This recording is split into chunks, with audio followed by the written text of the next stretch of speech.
Welcome to our podcast. Today, we're diving into the intense world of the Cold War.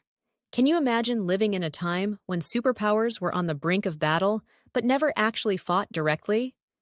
It was a time of big tension and worry. In the middle of this, there was the Berlin airlift, a moment where hope flew to a blockaded city. It's amazing how things like this kept the world from falling apart. That's right. The rivalry between the United States and the Soviet Union was like a game of chess, with each move closely watched. But it wasn't just about being rivals. There were big changes, like Gorbachev's groundbreaking reforms. He did things that no one expected in the Soviet Union, and these changes helped lead to a surprising end, which we'll explore more in the podcast. It's all so exciting. After World War II, things changed quickly. The Allies who worked together started to have problems. The United States and Soviet Union, once friends, began to see each other as threats. This was because the Soviets started to have control over Eastern Europe, putting their own governments in place. Yes, and this made America and Britain very worried. They thought the Soviets wanted too much power in Europe. They didn't want countries to be forced to follow communism. They believed in democracy, where people have more freedom to choose. It became a big fight between two very different ideas. By the year 1947 and into 1948, the Cold War was really starting. The United States responded to the situation by helping Western Europe with the Marshall Plan. This plan was to help rebuild Europe's economy and made those countries more connected to America, gaining its influence. Right, and in response, the Soviets decided to make their control stronger by setting up fully communist governments in their area. It was the beginning of a big rivalry. Each side saw Europe's future in very different ways. It set the stage for many years of tension and struggle. During the peak years of 1948 to 1953, the rivalry between the superpowers became intense. The Soviets attempted to block all ground access to West Berlin, but the United States and its allies responded with an airlift to support the city. This move showed the determination of the Western countries to resist Soviet pressure and led to the formation of NATO, a military alliance formed to counter Soviet threats. Yes, and around the same time, the Soviet Union developed its own atomic bomb, which ended the United States' monopoly on nuclear weapons. This was a major turning point because it shifted the balance of power. Also, don't forget that during this period, China moved towards communism, which only added more tension to the global political stage. The Korean War was another significant event. It was a direct conflict where the North, backed by the Soviets, fought against the South, supported by the United States. With these military developments, countries around the world were forced to pick sides or face the consequences of being caught in the middle. Nations built up their military alliances, preparing for any possible confrontations as the Cold War tensions continued to grow. It wasn't just about direct military action, but also about influencing political ideologies worldwide. The rivalry led to a lot of strategic planning and positioning by both sides. Exactly, and the impacts were felt far beyond Europe. In Asia, the influence of this struggle became apparent as countries aligned with either the US or the Soviet Union.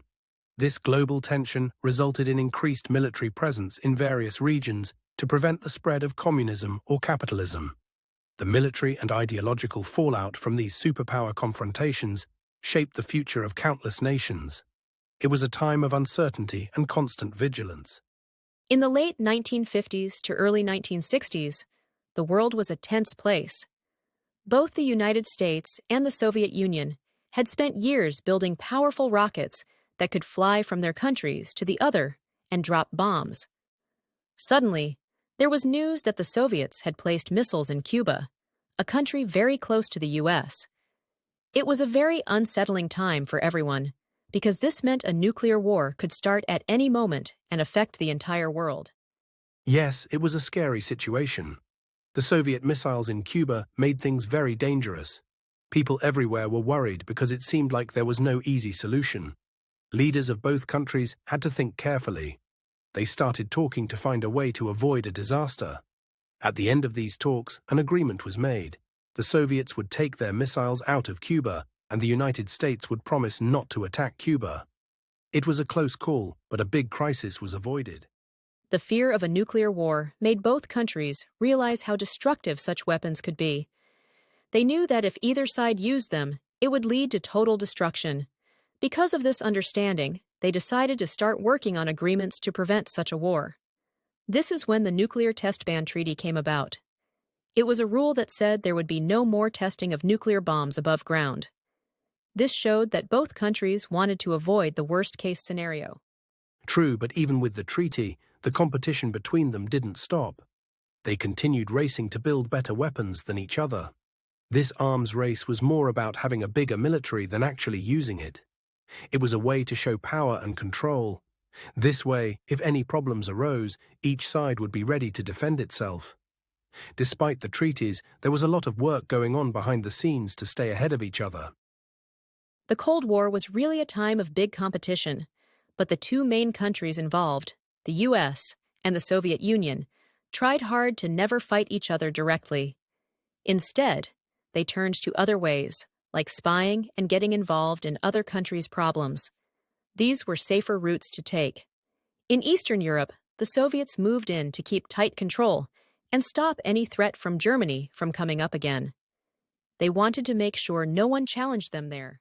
Yes, and while the Soviets were busy with their moves in Europe, the United States was just as active in other places. One main place was Latin America, where the US wanted to stop the spread of communism. Sometimes this meant they supported changes in government or even helped in secret operations. Then there was Vietnam. Such a tough conflict, where America wanted to prevent North Vietnam from taking over the South. That war had a big impact on many people and showed the world how tricky these times were. The games of power during that era were not always obvious. Both sides tried clever tricks and strategies to gain an edge over each other. This wasn't just about military might, but about being clever in political and strategic moves worldwide. In many cases, this meant supporting countries with money or weapons to influence who held power. It was like a big global chess game, with each side watching carefully for the next move. Absolutely, it's amazing how much was going on beneath the surface. Every move could tilt the balance, even small ones. The balance of power was delicate, and neither side wanted to make a mistake. They knew any misstep could lead to an unwanted escalation. Both sides worked hard to keep things stable, even while trying to be dominant in different parts of the world. It was a true test of political skills and patience, trying to keep the scales from tipping too far to one side. The 1960s became a time of change in global politics.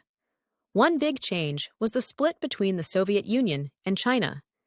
Before this, they had been strong partners, but now they started to disagree on many things. This break made the communist bloc less powerful. It wasn't just the Soviet side that was changing. The Western countries, like the US and Europe, were growing quickly. Their economies were getting stronger, and they didn't feel as weak as before. Yes, and as these countries got stronger, smaller countries found a chance to gain more independence too. They didn't always want to take sides between the two big powers anymore. This independence sometimes led them to resist both Soviet and American pressures. Meanwhile, the SALT treaties became important as the two big powers tried to limit their weapons and ease tensions. For a while, things became a bit calmer between the Soviet Union and the United States. Even though there was a brief period where things felt more relaxed, everything wasn't peaceful for long. By the 1980s, tensions started building up again. There was a big arms race as both the US and the Soviet Union tried to build more weapons and show their strength. They were competing for influence, especially in the developing world, and both wanted to prove who was stronger or more powerful. During this time, the world saw many changing relationships. Countries were balancing who to align with and how to maintain their sovereignty. It wasn't just a two-sided fight anymore. The complexities grew, and so did the need for new strategies. While the superpowers invested heavily in showcasing their might, it was also a period when they realized that balance and strategic partnerships could be more effective than sheer military force. It's interesting how a leader's actions can change the course of history, isn't it? Gorbachev's reforms in the Soviet Union were such a huge turning point. He started to open up the country by introducing new ideas, and it was a big step towards democratization. This was important because it changed how the people and the government interacted. It was like the beginning of a new chapter for them, which led to a lot of changes in the region. Absolutely. His efforts were groundbreaking, and as a result, the Soviet bloc regimes started to collapse. This was a massive shift. Remember the fall of the Berlin Wall? That was such a symbolic moment, showing that the world was changing. People were finally able to move freely and started to see a future with more opportunities. The whole rigid structure of communism in those countries was slowly beginning to disappear. The unification of East and West Germany was another significant moment. Once they were united, it was clear that the division caused by the Cold War was coming to an end. Soviet disengagement from Eastern Europe marked the decline of their influence in the region. It was a peaceful change, and it gave people hope for brighter days ahead. It also encouraged other countries in the Soviet bloc to pursue their independence and integration into the world. Exactly. With the fall of the Iron Curtain, the Cold War finally came to an end. It led to the birth of new nations and a new world order. Countries that were once under strict control got their freedom. They started to rebuild, focusing on democracy and growth. It was a new beginning for many people and nations. The changes were not just political, they were also about giving people a voice and a chance to look at the world as a place of opportunities. The Cold War has left a big mark on our world today. It changed the course of history in many ways, don't you think? Countries transformed, and a whole new order emerged from the tension between two global powers. Absolutely, and it's important for us to learn from that time. We saw how nations could come together and change. Speaking of which, I'd love to explore another intriguing topic in our next discussion. What do you think would be interesting? And remember, exploring history keeps our minds sharp and our understanding broad. Until next time, keep questioning and discovering more about the world together with us.